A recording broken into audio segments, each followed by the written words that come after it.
ነፂንቻው ልንል አፈር ልናለብስ ያን ፈገግታ ያን ሳቂታ ሰው ልንሸኝ በዚህ ተገኝተናል። እጅግ አሳዛኝ ቀን ነው። በዓልና ሐዘን ገጥመውብናል። ጥምቀትና ሐዘን ገጥመውብናል። የአርቲስት ነጻነት ወርቅነህ አጭር የሕይወት ታሪክ። ሁለገብ የኪነ ጥበብ ባለሙያ አርቲስት ነጻነት ወርቅነህ እምሩ የካቲት 10 1974 ዓመተ ምህረት ከአባቱ ከአቶ ወርቅነህ እምሩና ከእናቱ ከወይዘሮ ምናለሸዋ ይፍሩ በአዲስ አበባ ከተማ በፖሊስ ሆስፒታል ተወለደ። ነጻነት በአንድ በኩል ፍሬሽማንን በፑሽኪን እያሳየ የመጨረሻ ኃጢአት የሚል በቀበሌ አዳራሽ ውስጥ የተሰራ ቲያትርን በማሳየት አቅሙን ለሕዝብ በይፋ አስመስክሯል። የዳዊት እንዚራ፣ ፍሬሽማን፣ የጓሮ ጌታ፣ የብሩክታዊት ስጦታ የተባሉ ቲያትሮች የሰራ ሲሆን ፍሬሽማን የራሱ ድርሰትና በሕዝብ ዘንድ ከፍተኛ ተቀባይነት ያገኘበት ሥራው ነበር። የአርቲስት ነጻነት የመጀመሪያ ፊልሙ የማይደረስበት የሚለው ሲሆን ከዛ በኋላ FBI 1፣ 2 እና 3፣ የአንቺው ሌባ 1 እና 2፣ ሚስተር ኤክስ፣ ባለቀለም ህልሞች፣ ስለማይዘነጋ ውለታ የተሰኙ ፊልሞችን የሰራ ሲሆን የFBI 1፣ 2 እና 3 ፊልም ደራሲ ራሱ ሲሆን በባለቀለም ህልሞች ላይ በዳይሬክቲንግ እንዲሁም በሚስተር ኤክስ ፊልም ላይ በድርሰት ተሳትፏል።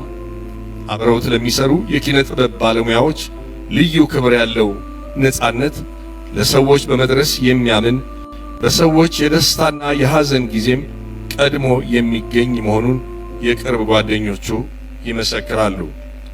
ነጻነት ወርቅነህ አርብ ጥር 8 2018 በድንገተኛ ህመም ከዚህ ዓለም ድካም አርፏል።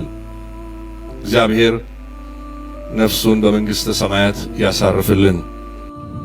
አለብኝ ተስፋዬ ሀብቴ እንግዳስ መጥቶላችኋል፣ ተቀበሉት። እኛም ወደዛው ነን። ነፍስ በሰላም ተረፍ።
you.